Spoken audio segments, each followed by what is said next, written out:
On les connaît un peu moins, mais les masques respiratoires P100 sont aussi efficaces que les N95. Pourtant, ils ne sont pas fréquemment utilisés chez les travailleurs de la santé en Ontario et des syndicats du domaine de la santé exhortent le gouvernement Ford à distribuer ces réserves aux travailleurs. On en parle avec Jean-Loup Doudard.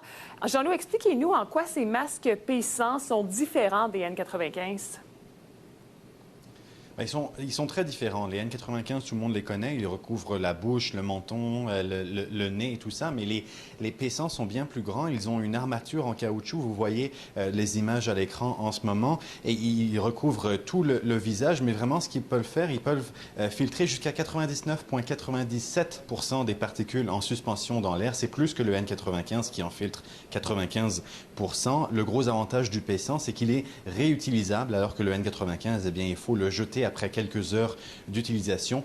Le gros point de vente, cependant, c'est que le P100 a été approuvé par Santé Canada et puis ensuite par l'Agence Santé Ontario depuis plusieurs mois déjà pour utilisation lorsque d'autres masques ne sont pas disponibles. Mais pourtant, l'usage n'est pas très répandu en Ontario. J'ai parlé à un ingénieur minier à Sudbury qui utilise beaucoup les P100 puisqu'ils sont très communs dans l'industrie de la construction et qui tente de convaincre le gouvernement depuis plusieurs mois de les adopter.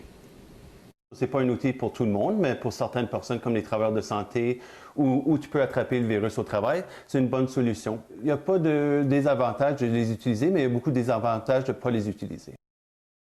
Et Jean-Loup, il y a plusieurs syndicats qui recommandent leur utilisation.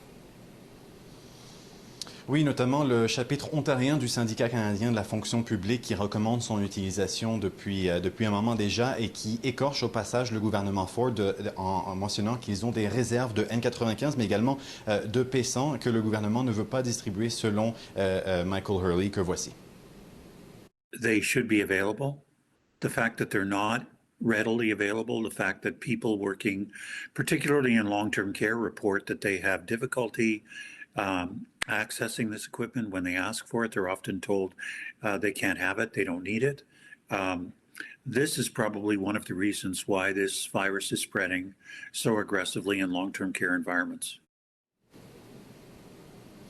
Alors, le ministère de la Santé de l'Ontario nous a confirmé qu'il existe une réserve de masques élastomères comme les P100, mais qu'ils sont réservés uniquement pour les travailleurs de la santé, pas pour le public en général, et seulement quand il y a une pénurie de N95. Et les partenaires de la santé, d'après le ministère, ont été mis au courant de la disponibilité de ces masques si jamais ils les veulent. Merci beaucoup, Jean-Loup. Je vous en prie, au revoir.